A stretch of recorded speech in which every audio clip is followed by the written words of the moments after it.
Carl, start with last weekend at Featherstone Rovers, a narrow defeat, perhaps unlucky not to get the victory.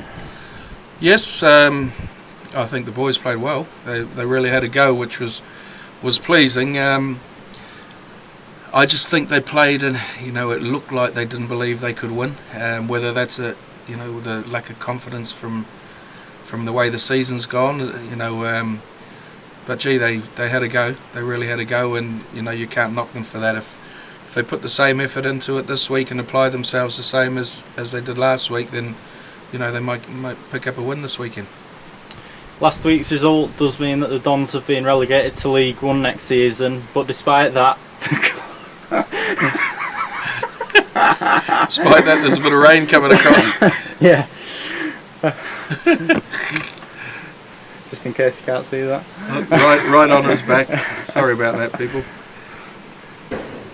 It's going away from him now, but it will be back.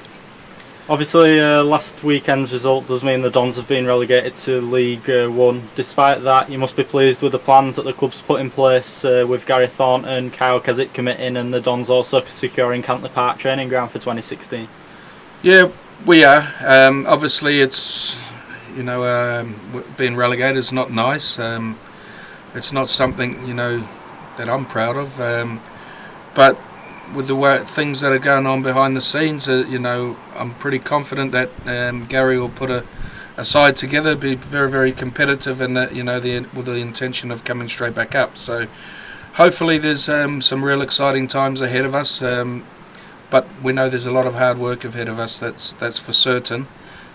Something that I think Gary's prepared to knuckle down and really scour around and get the right player at the club that he wants. So I've said before, it's the coach that brings the players to the club, and Gary and myself are speaking every day, nearly all day, with the recruits he wants to bring in, and speaking to agents. And the big one was again big hats off to Paul Dickoff, and more than happy with us to train down at Cantley Park for next season, which I think can attract a different calibre of player here as well. So really thanks to Paul and everyone down at Cantley. It's been great. We're grateful to them, and he wants us to do well as we want them to do well as well. So things are ticking along nicely. We've got some players in the bag, but obviously they're still tied up with their other clubs. So we'll announce them in time.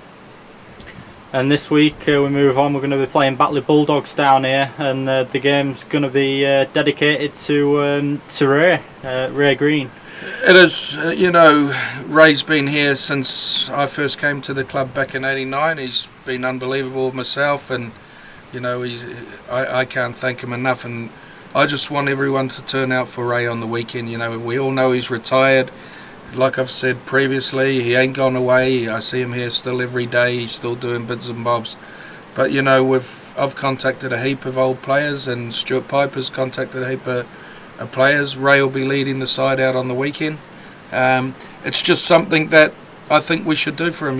He's given this club everything, and he will do. He'll continue giving this club everything. He's still doing our match day for us. So. It's at least we can do for Ray.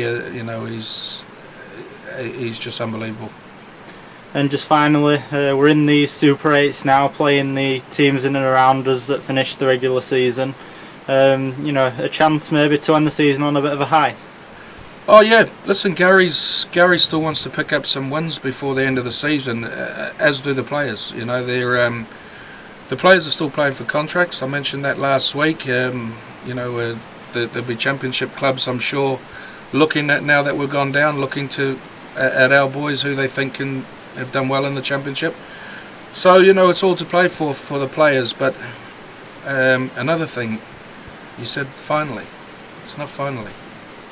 The other thing I've been tasked with was trying to come up with something to make us all proud of. Like we did with the slogan of the Make the Eights, and I give this some thought, and it's took some time, and I've come up with our saying for the 2016 season will be Back the Badge, with the badge at the end of it, Back the Badge. At the end of the day, it doesn't really matter what division we're playing in. We should really start to get a culture around this club of backing the badge and being proud of the Doncaster Rugby League Club badge. So from next season we'll be using the hashtag back the badge, and I urge the Doncaster people to come out and back the badge that we wear on our left chest to show we're proud to represent Doncaster. So from now on, back the badge. Thank you very much.